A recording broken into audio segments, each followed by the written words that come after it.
Anakapalli GVMC zonal commissioner చక్రవర్తిని వెంటనే విధులు నుంచి తొలగించి ఆయనపై వస్తున్న ఆరోపణలను నిగ్గు తేల్చాలంటూ ఏపీ గ్రామ వార్డు సచివాలయ అధ్యక్షుడు బాజీ పఠాన్ ప్రభుత్వాన్ని డిమాండ్ చేశారు.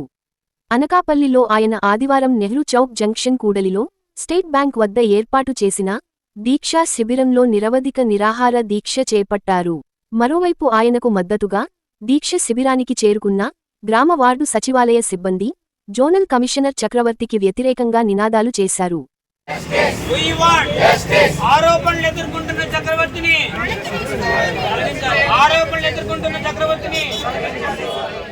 ఈ సందర్భంగా బాజీ పఠాన్ మీడియాతో మాట్లాడుతూ ప్రభుత్వ ఉత్తర్వులను తుంగలో తొక్కుతూ అర్హత లేని వ్యక్తిని వ్యవసాయ శాఖ నుంచి మున్సిపల్ శాఖలో చక్రవర్తిని ఎలా నియమిస్తారంటూ ప్రభుత్వాన్ని నిలదీశారు. గతంలో చక్రవర్తి పనిచేసిన ప్రతి జోన్లోనూ వేధింపులు కారణంగా సచివాలయ ఉద్యోగులు మరణించినట్లు ఆయనపై అనేక ఆరోపణలు ఉన్నాయని పేర్కొన్నారు.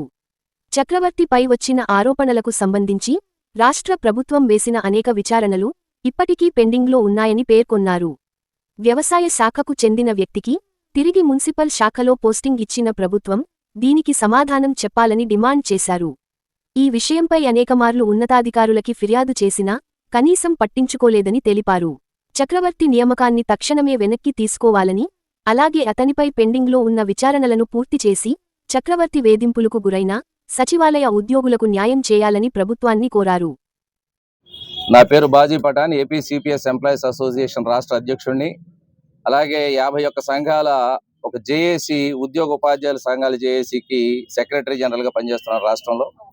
ఈరోజు ఇక్కడ అనకాపల్లిలో ఒక నిరాహార దీక్షకి నేను కూర్చోవడం జరిగింది. సింగిల్గా ఎవరు కూడా నాతో పాటు కూర్చోకుండా నేను ఒక్కడే సింగిల్గా కూర్చోవడం జరిగింది. దీనికి కారణం ఏంటంటే అనకాపల్లి జోనల్ కమిషనర్ గారు శ్రీ కె చక్రవర్తి గారు ఆయన మా ఉద్యోగులు ఎవరైతే ఉన్నారో గ్రామ వార్డు సచివాలయాల వ్యవస్థలో వాళ్ళందరినీ కూడా రకరకాలైనటువంటి ఇబ్బందులకు గురి చేస్తూ, మానసిక క్షోభకు గురి చేస్తూ, వాళ్ళు చనిపోవడానికి కూడా కొన్ని చోట్ల కారణమే అని చెప్పేసి మాకు తెలిసింది. మరి ఆ విధమైనటువంటి పరిస్థితుల్లో మా గ్రామ వార్డు సచివాలయాల సిబ్బందిని, మా ఉద్యోగుల్ని, మా సోదరుల్ని రక్షించుకునే ఉద్దేశంతో మేము గతంలోనే లోకల్గా ఉన్నటువంటి రాజకీయ నాయకులు ఎమ్మెల్యే గారు కొంతాల రామకృష్ణ గారికి ఫిర్యాదు చేయడం జరిగింది. ఇదే విషయాన్ని కలెక్టర్ గారికి 3 నెలల క్రితం ఫిర్యాదు చేయడం జరిగింది. ఇదే విషయాన్ని జిఎంసి కలెక్టర్ గారు అక్కడ కమిషనర్ గారికి కూడా ఫిర్యాదు చేయడం జరిగింది. కానీ ఏ విధమైనటువంటి ప్రతిస్పందన ఈ రోజు వరకు రానందుకు గాను, అలాగే ఈ సదరు కె చక్రవర్తి గారు ఎవరైతే జోనల్ కమిషనర్ గారు ఉన్నారో ఆయన మీద ఒక డిపార్ట్మెంటల్ ఎంక్వైరీ, ఒకటి విమెన్ దీనికి సంబంధించి ఒక ఎంక్వైరీ 2 పెండింగ్లో ఉన్నాయి.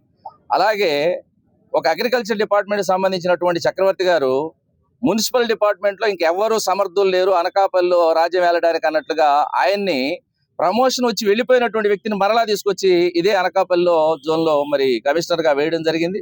ఆయన వల్ల జరిగినటువంటి ఇబ్బందులు రకరకాలుగా ఇక్కడ ఉన్నటువంటి ఉద్యోగస్తులు ఎవరినైనా సరే, ఆయన ఎక్కడ పనిచేసినటువంటి ప్లేస్లోనైనా సరే మీరు అడిగి తెలుసుకోవచ్చు.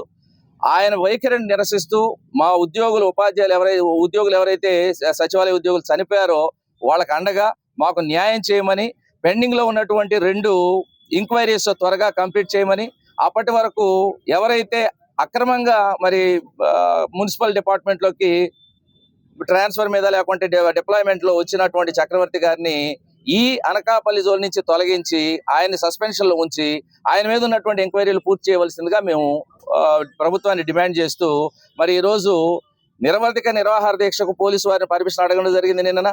అయితే నిరవధిక నిరాహార దీక్షకు మేము పర్మిషన్ ఇవ్వలేమని చెప్పేసి పోలీసు వారు తెలిపినటువంటి సందర్భంలో సరే వారి సూచనల మేరకు మేము రోజువారీ నిరాహార దీక్షలు అంటే ఉదయం 9 గంటల నుంచి సాయంత్రం 5 గంటల వరకు మాత్రమే నేను ఒక్కనే కూర్చుంటానని తెలియజేయడం జరిగింది. దానికి కూడా కొంత అభ్యంతరం ఉందని చెప్పేసి సిఐ గారు తెలియజేస్తా ఉన్నారు. ఏది ఏమైనప్పటికీ భారత రాజ్యాంగంలోని ఆర్టికల్ 19(1)A 19(1)B ప్రకారం ఒక భారతదేశ పౌరుడు తనకు కలిగినటువంటి అసౌకర్యాన్ని తెలియజేయడానికి, ప్రొటెస్ట్ చేసేటువంటి హక్కు కలిగి ఉన్నాడు.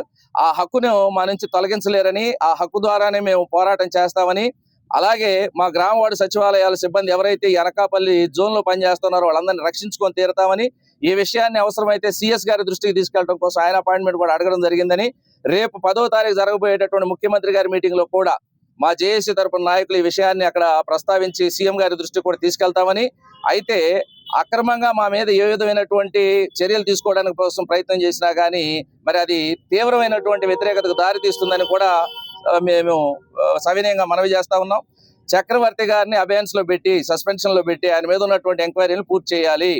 మాకు గ్రామ వార్డు సచివాలయాల సిబ్బంది ఎవరైతే ఇప్పటికే 3 ఆయన పెట్టినటువంటి టార్చర్ వల్ల చనిపోయారని చెప్పేసి అంటూ ఉన్నారో ఆ విషయాలు నిగ్గుదేల్చాలి.